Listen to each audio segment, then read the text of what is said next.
Goeiedag, ek groet jou in die kosbare naam van Jesus Christus.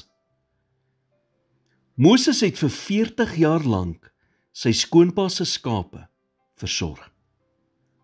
In daardie 40 jaar was sy lewe eintlik heel eentonig, totdat hy op 'n dag 'n vars en nuwe openbaring van God afgekry het.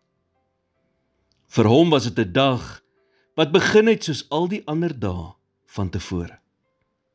Maar hy het skielik 'n brandende bos uit die hoek van sy oog gesien, en toe hoor hy 'n stem uit die bos wat sy naam roep. Jy sien, God kan homself op enige manier aan jou openbaar.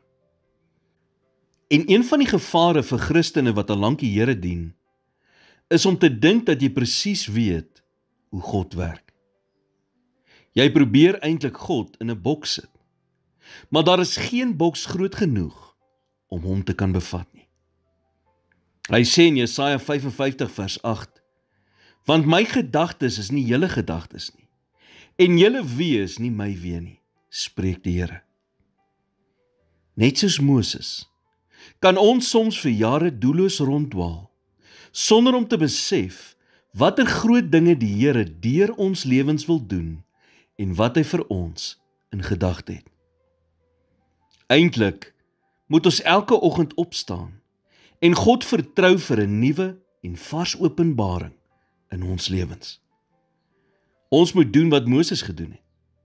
Die woord sê in Eksodus 3 vers 3, en Moses sê, laat ek tog nader gaan en hierdie groot verskynsel bekyk, waarom die doringbos nie verbrand nie. Vra God vandag om jou te help om dit raak te sien wat hy in en deur jou lewe wil doen, en kyk wat gebeur. Here, dankie vir hierdie nuwe dag. Kom gee vandag vir my 'n nuwe en 'n vars openbaring van dit wat U wil doen in my lewe. Maak my meer waaksaam en bewus, en help my om nie dit te mis wat U vir my in gedagte het nie. In Jesus naam bid ek dit. Amen.